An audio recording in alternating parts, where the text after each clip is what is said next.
and welcome back to our breaking news and Young Travel Guide from A to Z. Hi, my name is Giang, but you can also call me Katie if you want.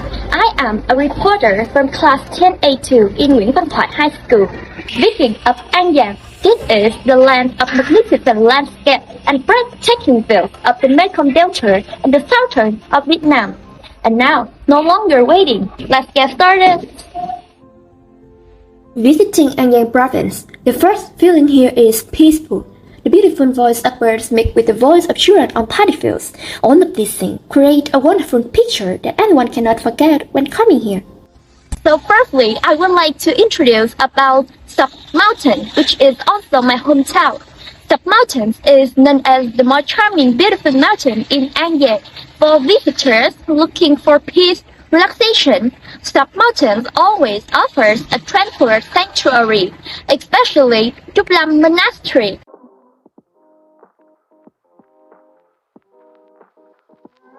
This place is deemed to be the most tourist destination with unique architecture and extensive green space in An Giang province. Duplam Monastery started the construction in 2017 by the traditional Buddhists. This architecture including 3 areas, so now let's see with me. So firstly, let's see the inner area together. The inner area, which was built on the mountain, including the meditation hall and the Shanghai. On the top of the mountain, before the interior, the left-hand side will build a 13-story Buddha.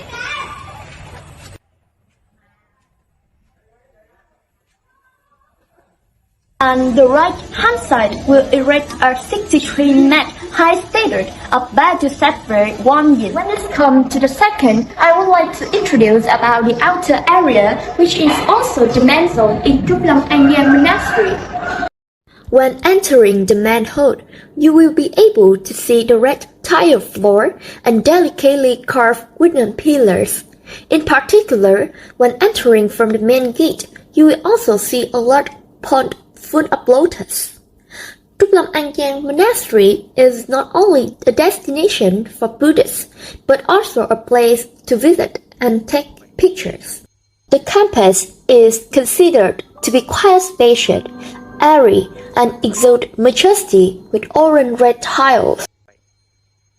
So you must be very hungry after seeing a lot of sceneries, right? So now let me take you around to know more about the specialties in Thoại Sơn, An Giang. When it's come to the cream-flavored bread shop in Thoại Sơn district, or we often call bánh canh tép in Vietnamese, tourists and vacationers who have the opportunity to visit and travel have heard about it and are always curious to come to enjoy this special cuisine. Bánh canh tép is made with a very simple recipe but has entered the hearts of many diners from far away. The broth is cut with pork bone and dried shrimp. Cake soup here uses the salty state of roasted shrimp and squeezed broth, adding a little bit of lemon and chili with the spicy taste. Back to our breaking news, and this is Floating Village in Châu Đốc City. The floating village in Châu Đốc City is also the village of Cham people. It consists of houses floating on the Hậu River with roofs and roads made of aluminum tow. Locals must raise fishes for a living. Floating houses are made to take care of all of them, especially the fish blocks. Visiting this village, and you will have a chance to feed fishes yourself, buy them, and cook them directly on site.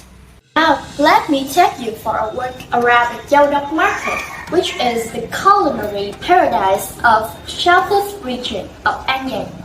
Châu Đốc Market is a very attractive destination for vacationers who always have a hungry stomach. Châu Đốc Food Market should be close to the river of the same name, and especially close to the center area, not far from some tourist destinations. So what can we eat at the paradise? Surely we cannot ignore the most famous and tempting dish, the fish vermicelli and noodles with sweet aroma emanating from a huge pot of broth that can hold the footsteps of visitors. Along with that, there are enough invitations from the south girl, creating the bustle for the unique market in the west. along with salty snakes. The most famous market in Anyang is Jaggery Biscuit. This is the dish with delicious flavors, attracting many tourists who are passionate about Western cuisine. Moreover, a big advantage of the snack in the market is that they are quite cheap and reasonable for everyone.